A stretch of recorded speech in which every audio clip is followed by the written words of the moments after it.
Hello மக்களே! நான் படிச்சத, நான் தெரிஞ்சுக்கிட்டத பைலிங்குவலா நோட்ஸ் எடுத்து, எதுக்காக நான் கிளாஸஸ் ஆன்லைன்ல கொண்டு போறேன் அப்படிங்கிறதோட ரகசியம் இதுதான். நம்ம படிக்கிறதுக்கு நெறைய டிப்ஸ் இருக்கு. அதுல ரொம்ப ரொம்ப இம்பார்ட்டன்ட்டான ஒரு tips, study like a teacher. நான் ஒரு ஸ்டூடெண்ட்டா எக்ஸாம் கிராக் பண்ணணும் அப்படிங்கிற மைண்ட் செட்ல படிக்கிறதுக்கும், நான் ஒரு டீச்சர் நான் படிச்சத மத்தவங்க கிட்ட நல்லா சொல்லணும் அப்படின்னு படிக்கிறதுக்கும் நெறைய டிஃப்ரென்ஸ் இருக்கு. எனக்காக அப்படின்னு படிக்கும்போது, நான் அதில காட்டுற ஆர்வமும், அதில எந்த தப்பும் வரக்கூடாது அப்படின்னு இருக்கிற கவனமும், இன்னொருத்தருக்கு சொல்லிக் குடுக்கணும் அப்படின்னு சொல்லி யோசிச்சு படிக்கும்போது அதிகமாகும்.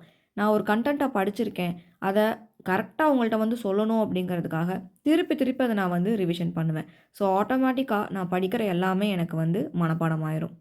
உங்கள்ட்ட அத எக்ஸ்பிளைன் பண்ணும்போது, உங்களுக்கும் அது புடிச்சிருக்கு, புரிஞ்சிருக்குன்னு சொல்லும்போது, இன்னும் என்னோட ஆர்வம் அதிகமாகுது. இந்த மாரி தான் டெய்லி டாஸ்க்க என்னால கம்ப்ளீட் பண்ண முடியுது. நெறைய இம்பார்ட்டன்ட் டிப்ஸ்ல ஸ்டடி லைக் அ டீச்சர் அப்படிங்கிறது ரொம்ப ரொம்ப முக்கியமான ஒரு டிப்ஸ். இதுல பாடம் எடுத்தா தான் படிக்க முடியுமா அப்படின்னு கிடையாது. பாடம் எடுக்கணும் அப்படிங்கிற எண்ணத்தோட படிக்கிறதுனால, இன்னும் கொஞ்சம் ஜாஸ்தி நம்மளால படிக்க முடியும். நான் காலேஜ் டேஸ்ல இருந்தே டியூஷன் அப்படிங்கிறது எடுத்துட்டு இருந்தேன். டீச்சிங் பிடிக்கும் அப்படிங்கிறனால தான் உங்ககிட்ட ஷேர் பண்றேன். உங்களுக்கு டீச்சிங்ல பெருசா இன்ட்ரெஸ்ட் இல்ல அப்படின்னாலும், நீங்க படிக்கிறதுல இன்ட்ரெஸ்ட் கொண்டு வரதுக்காக, யாருக்காச்சும் கதை மாரி சொல்லணும் அப்படிங்கிறத நெனச்சுக்கிட்டு படிக்கும்போது, உங்களால ரொம்பவே இன்ட்ரெஸ்டடா படிக்க முடியும்.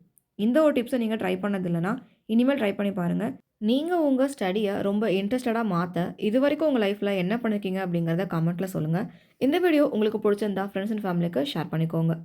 வீடியோ ஃபுல்லா பார்த்ததுக்கு தேங்க் யூ.